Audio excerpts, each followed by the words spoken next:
Ako po ay nagtuturo noon po sa Filipino Women's College po, dyan sa may Taft Avenue.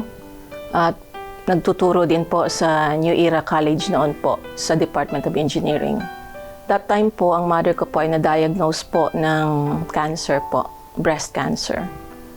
So, nung time na yun po, wala po akong kalam-alam tungkol po dyan sa ganong sitwasyon. At nung magkasakit po ang mother ko, tinaningan po siya ng 5 years po.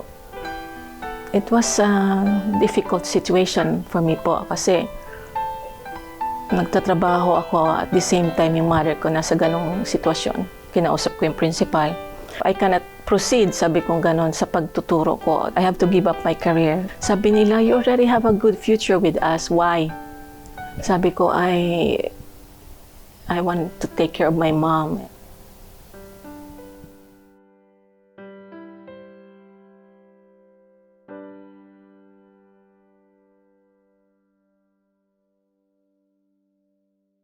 Ang mother ko po ay napakasipag po niya at mananampalataya. Siya pang unang-unang naging iglesia at naakay niya po ang buo niyang sambahayan. Tinuruan niya po ako paano maghanap buhay, paano magpapahalaga sa tungkulin pag-araw po ng pagsamba. Lagi kaming may panata ng sambahayan. Gusto lang po niyang sundin mo yung utos ng Diyos. So, nung umuwi po ako sa Davao, nagpa-surgery na po siya. Wala na po kaming alam kung paano alagaan ng nanay ko. Ang request ng mother ko, magkaroon ka ng magandang kapalaran to be a nurse. So, nag-aral na po ako tuloy-tuloy na sa nursing sa clinicals. I think I was already 29 years old when I started. So, my mother was diagnosed na po. Patingin siya. She's always complaining po yung pain sa kanyang femur side, sa legs. Nag-doctor decided na pag pa-x-ray po siya or CT scan or something, there was that kind of test. Then nakita po doon yung result na meron na siyang bone metastasis. Wala nang magagawa doon. So as a student nurse po, parang shock lahat sa akin po yun. Hindi ko siya matanggap. I was crying po. Sabi ko, papaano to? I don't know what to do. Paano ko sasabihin sa mother ko? Mahirap po na sitwasyon. Pero lahat ng yun, nanindigan po ako sa pangako po ng Diyos. Kasi may pangako ang Diyos na nakasulat sa Biblia na tinuro ng pamamahala. Pagka ikaw ay may problema, lumapit ka sa Diyos. Manalangin ka, magpanata ka, dahil may pangako ang Diyos sa mga hinirang niya, hindi ka papabayaan. So doon po ako nang hahawak.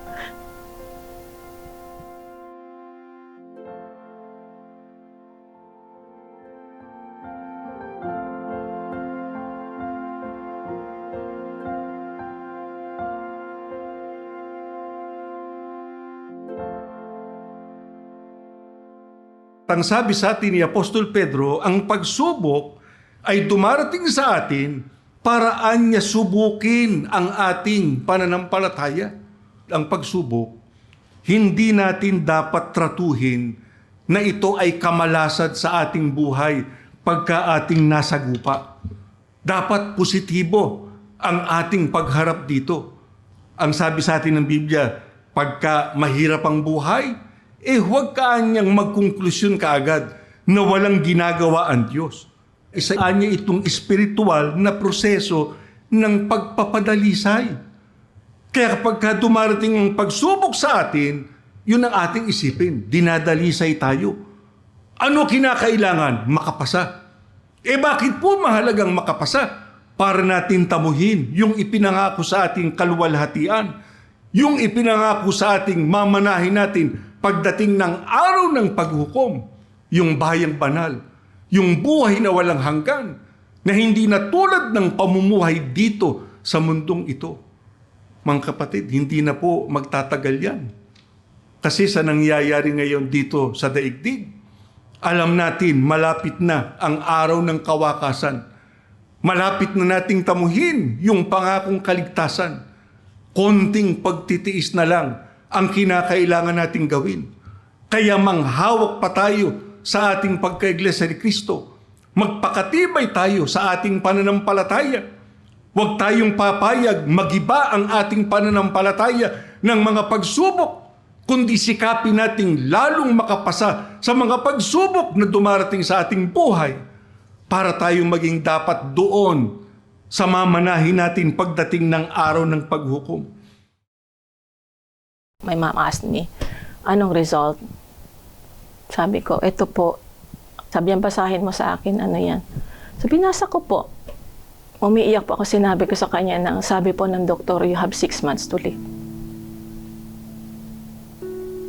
Nakita ko po yung kanyang suffering from standing to lying down.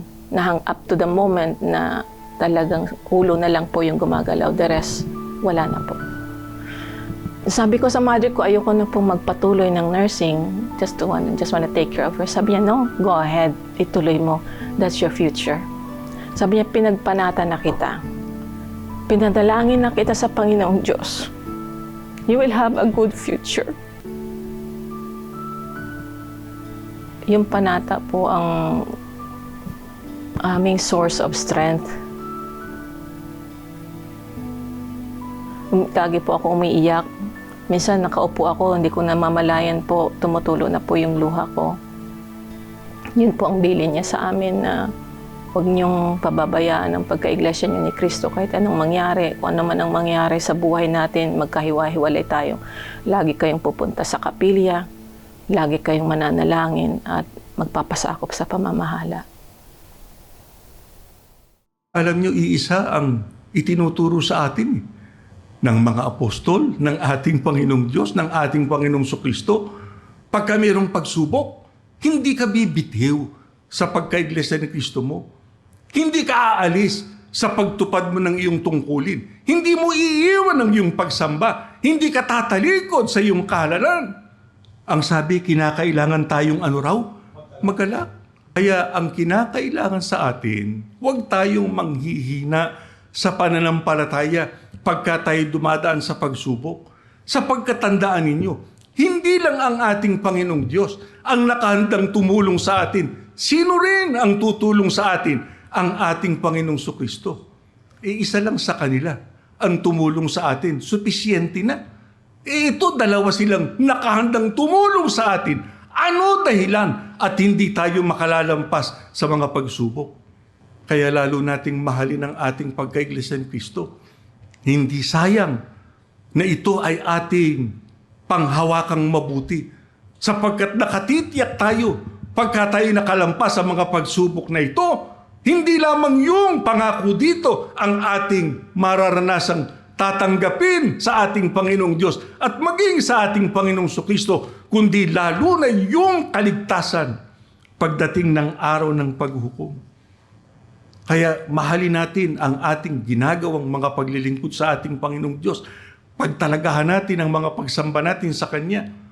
Huwag tayong papayag sa pagsamba, hindi tayo nakakaranas ng kapangyarihan sapagkat yan ang siyang magpapalakas sa atin para nang sa ganon anuman ang ating masagupa na pagsubok dito sa buhay na ito, makalalampas tayong lahat at makararating tayo sa hangganan.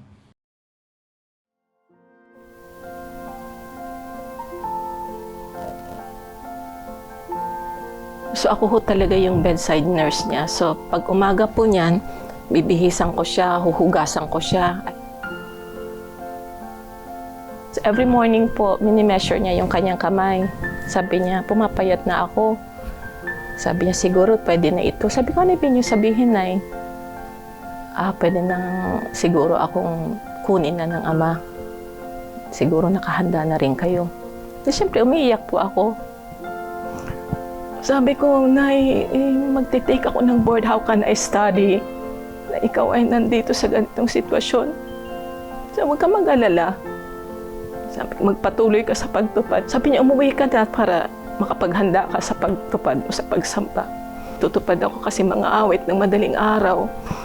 Sabi ko, paano po yun? Baka pagdating ko, wala na kayo. Hindi. May Diyos tayo. Huwag ka mag-alala. Sumamba ka. Tumupad ka ng tungkulin mo, hindi tayo papapayaan ng Ama. So, ganun pong ginagawa ko. Nagpapatuloy sa pagtupad, nagpapanata. Yung board exam ko po ay, I think, October 31 hanggang November 4. My mother died po October 5. Birthday po ng tatay ko. Mabigat po siya na pagsubok eh.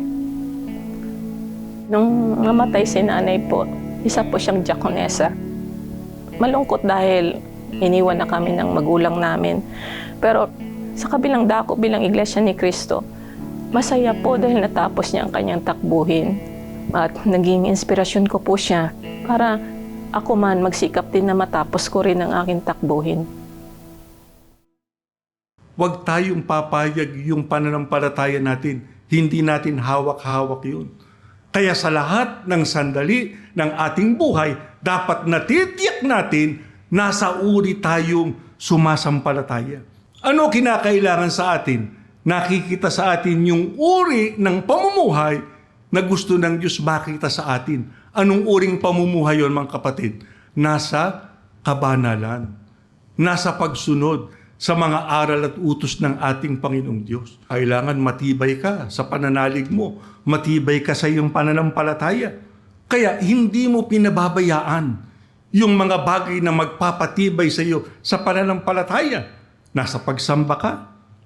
Tinutupad mong mga sagutin mo sa Panginoong Diyos. Nasa pagsunod ka sa Kanyang mga kalooban. Tayong mga Iglesia ni Cristo, dapat tayong mamalaging itinataguyod hanggang sa wakas ang ating pagka-Iglesia ni Cristo. Kahit na mayroong pagsubok, kahit na mayroong suliranin, kahit na ano pang ating nasasagupa, hindi tayo bibitiw sa ating kahalalan. Babaunin natin ito hanggang sa ating kamatayan, hanggang sa dumating ang kawakasan. Hawak-hawak natin ang ating pagka-Iglesia ni Cristo. Kaya huwag tayong papayag. Madaig tayo ng mga pagsubok. Huwag tayong papayag pagka dumadaan tayo sa pagsubok ay manghihina tayo at mawawalan tayo ng pag-asa. Hindi ko po alam kung paano po ako magba-board exam. Ano isasagot ko po? Wala akong proper review. So, ang ginagawa ko na lang po talaga ay panata po. Sabi ko, Ama, if this is your will for me to become a nurse, guide me kung anong isasagot ko. And I ask po, talagang hiningi ko po sa Ama, bigyan ako ng mataas na rating, na makapasa ako, matupad yung pangarap ng mother ko. Through prayers din, kahit hindi ako nakapag-review ng maayos dahil may sakit po siya. Pinagkaloob po ng Diyos yung board exam ko po. I pass with the highest scholars po. I was the 21st po sa board exam.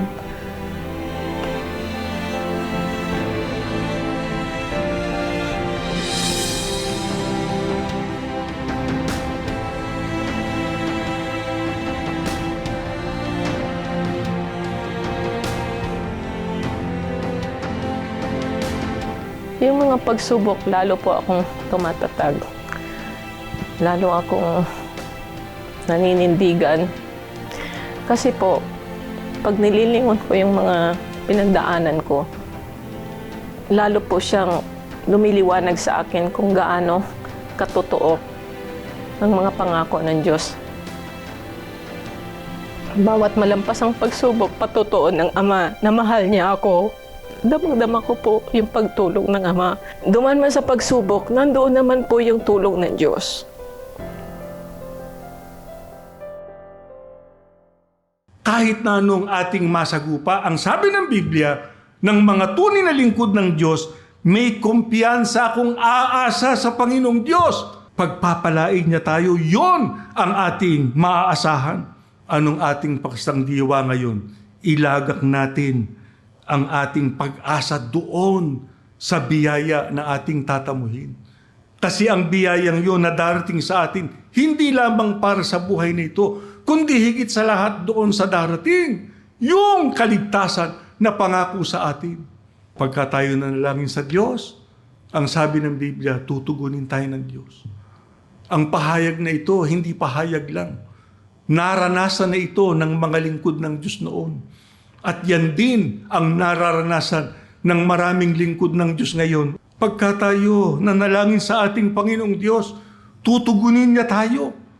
Ililigtas niya tayo sa lahat ng iyon na nagdudulot ng takot sa atin.